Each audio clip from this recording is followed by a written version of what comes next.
आज जानेंगे आजाद भारत में हुए बड़े रेल हादसों की कहानी।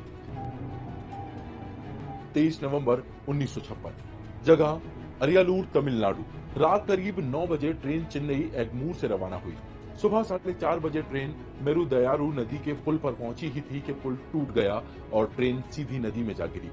रात के अंधेरे में हुए इस हादसे में करीब 144 लोगों की मौत हो गई थी और बहुत से लोग लापता हुए। 6 जून 1981, सहरसा, बिहार।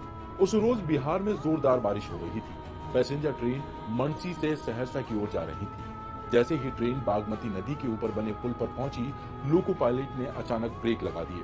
इससे ट्रेन को इतना जोरदार झटका लगा कि 7 डिब्बे सीधे नदी में जा गिरे। मीडिया रिपोर्ट्स के अनुसार इस हादसे में करीब 800 लोगों की मौत हुई थी। 20 अगस्त 1995, फिरोजाबाद, यूपी। रात के 2:20 हुए। कालिंदी एक्सप्रेस दिल्ली जा रही थी। तभी फिरोजाबाद स्टेशन पर एक नील गाय से उसकी टक्कर हो गई, जिससे ट्रेन को कुछ देर वहीं रुके रहना पड़ा। इसी बीच ट्रैक पर खड़ी कालिंदी एक्सप्रेस को पीछे से 70 किलोमीटर प्रति घंटे की स्पीड से आ रही पुरुषोत्तम एक्सप्रेस ने जोरदार टक्कर मार दी। हादसे में कालिंदी एक्सप्रेस के 3 डिब्बे पूरी तरह से ध्वस्त हो गए। वहीं पुरुषोत्तम एक्सप्रेस के भी कोच और आगे के 2 डिब्बों को भारी नुकसान पहुंचा।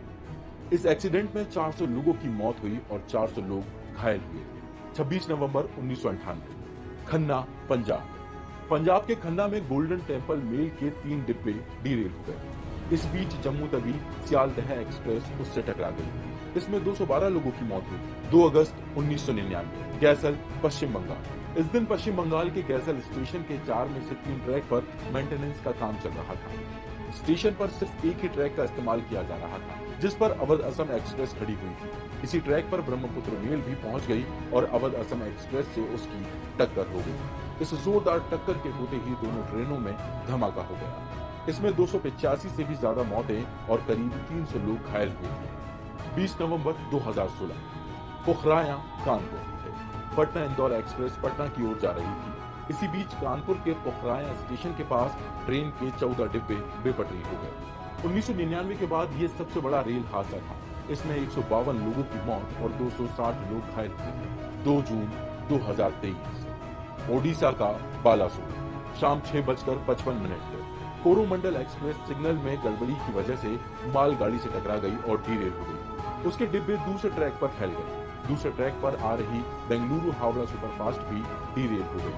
इस हादसे में 3 जून की रात तक 285 से ज्यादा लोगों की मौत हो गई।